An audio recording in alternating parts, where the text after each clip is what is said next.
चालू कर दिया।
Good morning everyone. आज हम 7th क्लास की संस्कृत में अष्टादशा पाठा 18वां पाठ पढ़ेंगे, जिसका नाम है सुभाषितानि।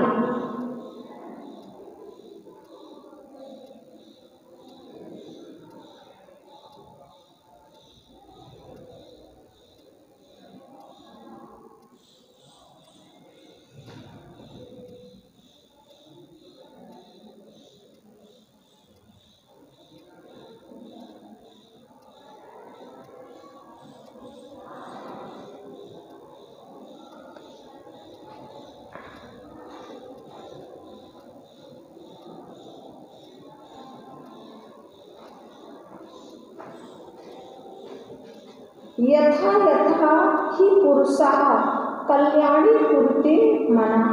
यथा यथा हि पुरुषः कल्याणी कुरुते मनः तथा तथास्य सर्वतः सिद्ध्यन्ते नात्र संशयः। अर्थात इसका मतलब है यथा मतलब जैसे जैसे ही पुरुष मतलब मनुष्य, जैसे जैसे ही मनुष्य कल्याणी कुरुते मनः, जैसे जैसे कल्याणी मतलब कल्याण में, मनि मतलब मन, जैसे जैसे ही मनुष्य अपना मन कल्याण में लगाता है, तब दूसरों का कल्याण करने में। यथा यथा मतलब जैसे जैसे ही मनुष्य अपना मन कल्याण में लगाता है, तथा से सर्वथा सिद्ध्यन्ते तत्र संशयः।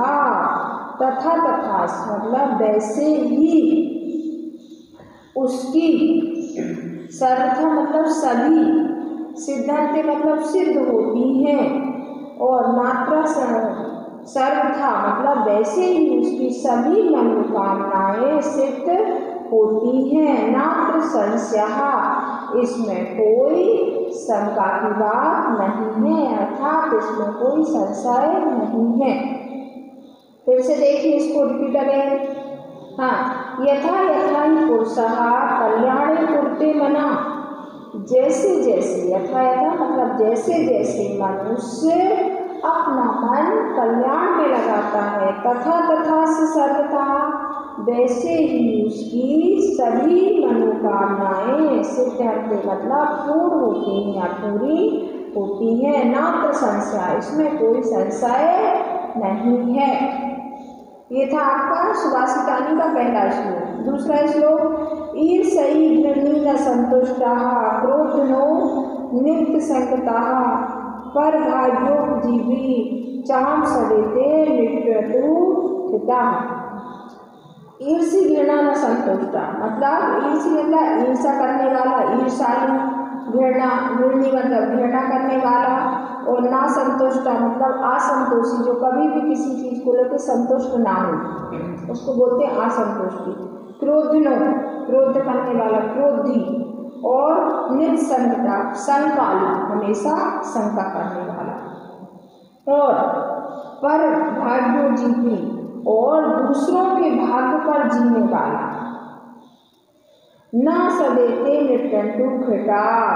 और ये सारे 6 लोग सदा दुखी रहते हैं कि 4 सदेते मतलब ये 6, नित्यंतु मतलब हमेशा, घृता मतलब दुखी रहते हैं। फिर से देखो,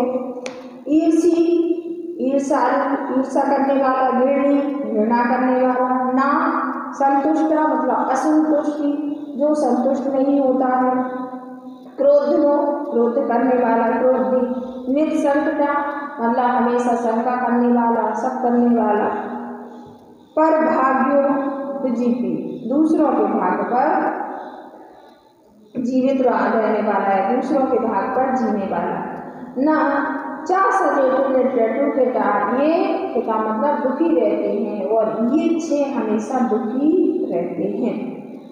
अब देखिए तीसरा वाला श्लोक सुभाषितानी का, विद्या विवादाय धनम मदाय, विद्या विवादाय धनम मदाय, शक्ति परेशान परिप्रेरणा। विद्या विवादाय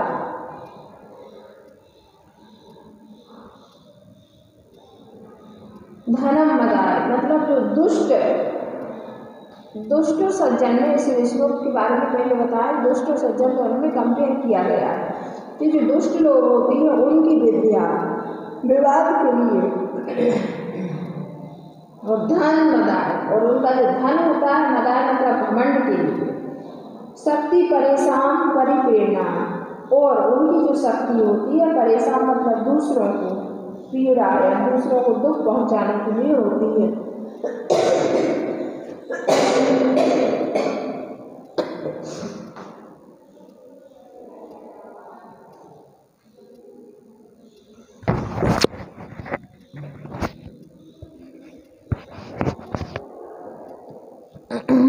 थर्ड वाला श्लोक फिर से देखिए, विद्या विवादाय धनम मदाय शक्ति परेशान परिप्रेरणाय। इसमें इस श्लोक में सज्जन पुरुषों और दुष्टों को कंपेयर किया गया है, और बोला है उनकी तुलना की गई है, और उसमें बताया है कि जो दुष्ट लोगों की विद्या होती है वो विवाद के लिए होती है, और उनका जो धन होता है वो घमंड मदाय मतलब घमंड के लिए होता है, और उनकी भी जो शक्ति होती है परेशान मतलब दूसरों को, परिप्रेरणाय मतलब पीड़ा या कष्ट पहुंचाने के लिए होती है। और खलस साधु, इसके विपरीत जो साधु लोग हैं वो इसके विपरीत होते हैं, इससे दुष्टों से बिल्कुल अलग होते हैं, विपरीत होते हैं। उनकी जो साधुओं की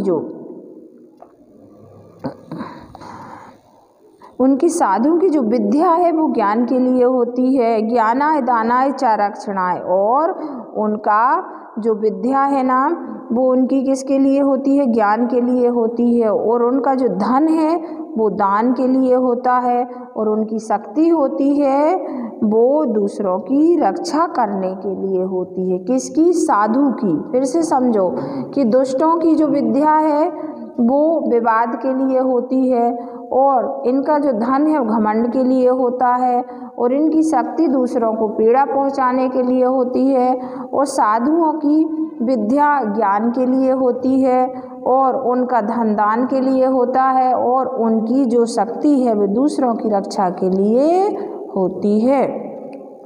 अब देखिए फोर्थ वाला, चौथा श्लोक देखिए, राष्ट्रम मम पिता माता प्राणा स्वामी धनम सुखम बंधुराप्तः सखा भ्राता सर्वस्वम मय सौराष्ट्रकम। इसका मतलब है कि राष्ट्रम मम पिता, मम मतलब मेरा, राष्ट्र ही मेरा पिता है, मेरी माता है, मेरे प्राण है, मेरा स्वामी है, मेरा धन है, मेरा सुख है, और राष्ट्र ही मेरे भाई बंधु हैं, राष्ट्र ही मेरा सखा है, राष्ट्र ही मेरा भाई है। इस प्रकार मेरा सब कुछ, सर्वस्व में सौराष्ट्र का मतलब इस प्रकार मेरा सब कुछ मेरे अपने मतलब मेरे अपने राष्ट्र में ही है।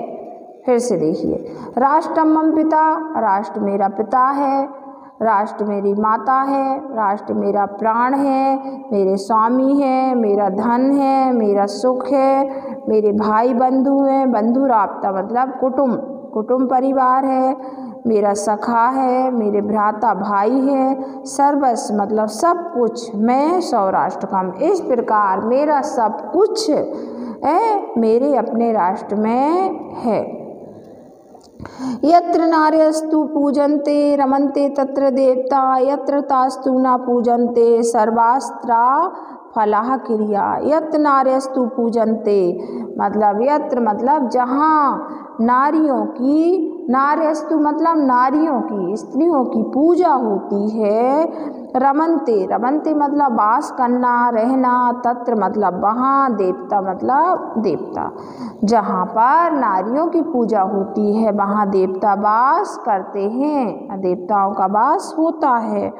यत्र तास्तु न पूजन्ते और जहाँ नारियों की पूजा नहीं होती, सर्वास्त्रा फलाह क्रिया वहाँ, सर्वास्त्रा मतलब सभी कार्य इसके विपरीत होते हैं, अर्थात वहाँ पर कुछ भी अच्छा नहीं होता। आगे का श्लोक देखिए। सत्यम माता पिता ज्ञानम, सत्यम माता पिता ज्ञानम, धर्मो भ्राता दया सखा, शांति पत्नी शांति ही पत्नी, क्षमा पुत्रः सडेते मम बांधवा। सत्यम माता सत्य ही मेरी माता है, और पिता ज्ञानम और ज्ञान मेरा पिता है, धर्मो भ्राता धर्म मेरा भाई है, दया सखा और दया में दया सखा मतलब मित्र, और जो दया है वह मेरा मित्र है। शांति पत्नी शांति मेरी पत्नी है, क्षमा पुत्रा और क्षमा मेरा पुत्र है, सदे से मन बांधवा। इस प्रकार से ये 6 मेरे बंधु हैं। फिर से देखिए। सत्यम माता पिता ज्ञानम, सत्य मेरी माता है और ज्ञान मेरा पिता है, धर्मो भ्राता धर्म मेरा भाई है, दया सखा दया मेरा दोस्त है, सखा मतलब दोस्त मित्र, शांति पत्नी शांति मेरी पत्नी है, क्षमा पुत्रा और क्षमा मेरा पुत्र है, सजेटे मत बांधवा। इस प्रकार ये 6 मेरे बंधु हैं।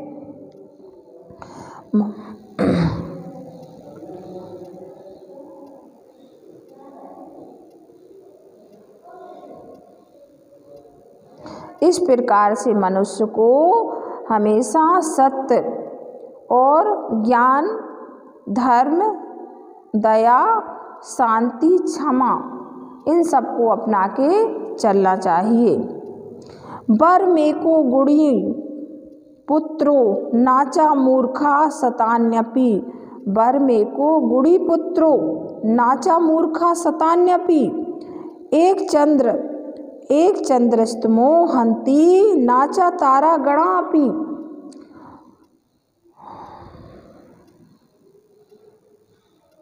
वर मेको मतलब एक गुड़ी पुत्रो एक गुणवान पुत्र, नाचा मूर्ख सतानपी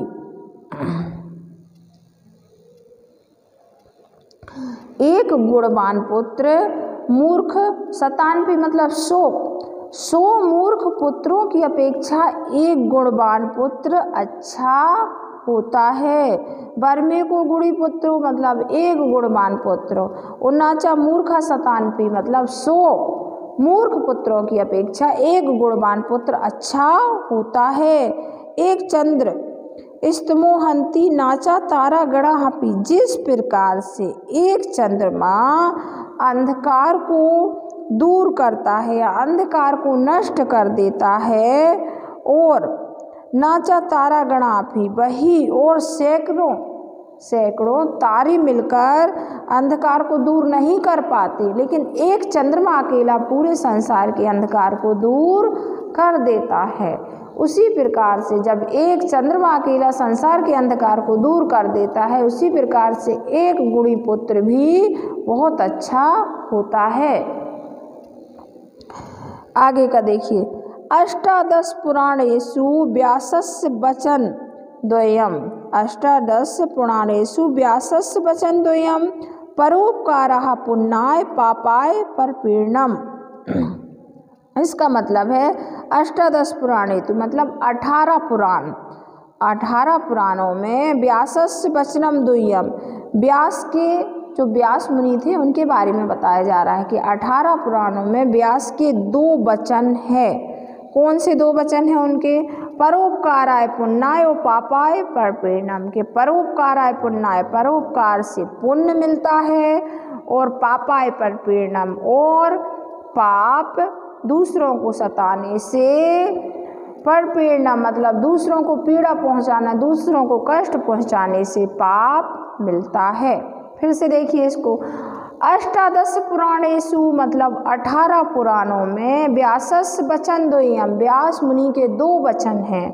परोपकाराय पुण्याय, परोपकार करने से, दूसरों का भला करने से, परोपकार करने से पुण्य मिलता है। पापाय परपीडनम्, परपीडनम् मतलब दूसरों को कष्ट पहुंचाने से पाप मिलता है।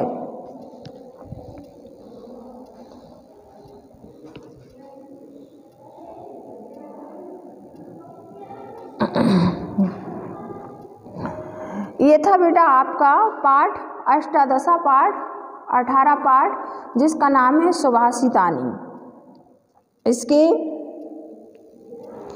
इस पाठ में 8 श्लोक थे, वो मैंने श्लोक भी आपको रीडिंग कर दी और इसका श्लोकों का अर्थ समझा दिया। अब इसके जो शब्दार्थ है वो आप जरूर याद करना है, क्योंकि आप शब्दार्थ आप जब तक याद नहीं करोगे आप अर्थ नहीं कर पाओगे, है ना। शब्दों का मतलब, शब्दों का अर्थ पता होना बहुत ज़रूरी।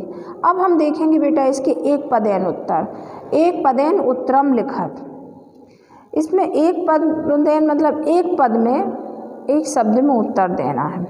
इसका का वाला प्रश्न है, कति जना निस्यदु खितः, कति जना निस्यन्तु खिता,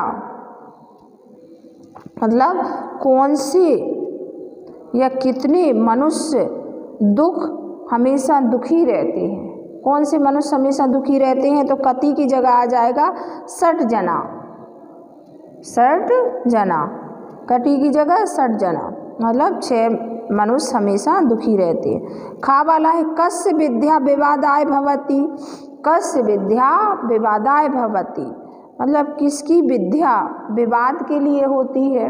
तो इसमें आ जाएगा बेटा कस्य की जगह खलस, खलस विद्या विवादाय भवति, मतलब दुष्ट की विद्या विवाद के लिए होती है। साधु शक्ति ही किमर्थ भवति, साधु शक्ति किमर्थ भवति, साधुओं की शक्ति किसके लिए होती है? तो किमर्थ की जगह आ जाएगा साधु शक्ति ज्ञानाय दानाय रक्षाय चा भवति, साधु शक्ति ज्ञानाय दानाय रक्षाय चा भवति, मतलब साधुओं की जो शक्ति है वो ज्ञान के लिए, दान के लिए और रक्षा के लिए होती है।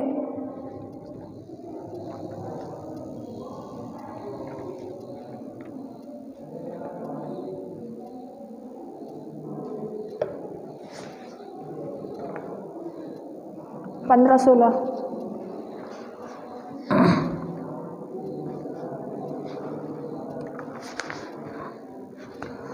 फिर उसके आगे है आपकी एक पदेन उत्तरम हो गए, एक पद में उत्तर देना। इसका फिर से रिपीट कर लीजिए। का में कति जना नित्य तु खता, कौन से मनुष्य या कितने मनुष्य दुखी रहते हैं? तो इसमें आपको कति की जगह लिखना है 60 जना, है ना। फिर खा